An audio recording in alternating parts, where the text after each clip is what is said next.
चला आज आपण बनवणार आहोत हिरव्या मिरचीचा ठेचा। मेथीची भाजी घालून व्हिडिओ शेवटपर्यंत पहा, थोडाही स्किप करू नका।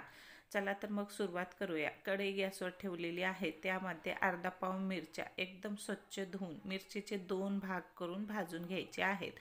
थोडंसं तेल टाकलेलं आहे, तेल टाकून मिरच्या भाजायच्या आहेत। मिरच्या भाजताना काळजी घ्यायची आहे, अंगावर उडून नाही आली पाहिजे। तेल टाकल्याच्या नंतर मिरच्या फटफट अंगावर उडतात, त्यामुळे आपल्याला मिरचीचे 2 भाग करून डाग पडेपर्यंत भाजून घ्यायचे आहेत। मिरच्या भाजून झालेल्या आहेत, खलबत्त्यात काढून घेतलेल्या आहेत।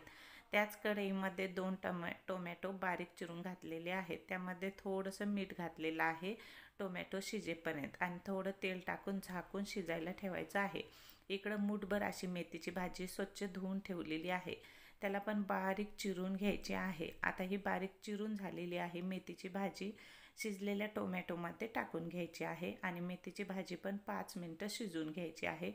जोपर्यंत मेथीच्या भाजीतलं पाणी सगळं आटत नाही तोपर्यंत आपल्याला हे टोमॅटो आणि मेथीची भाजी शिजवून घ्यायची आहे, झाकून ठेवू। आता मेथीची भाजी शिजेपर्यंत आपण इकडं ठेचा वाटून घेऊया।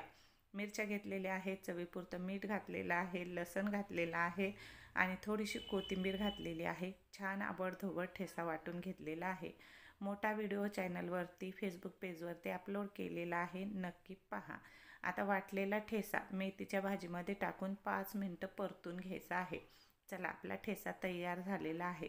8 ते 10 दिवस ठेच्याला काहीच होत नाही। तुम्ही एकदा वाटून ठेवला तर खायला तिखट पण लागत नाही, खायला एकदम टेस्टी लागते आणि प्रवासात सुद्धा नेऊ शकता। मोठा व्हिडिओ नक्की पहा, आवडल्यास नक्की शेअर करा, फॉलो करा, लाईक करा, सबस्क्राईब करा। चला तर मग बाय बाय।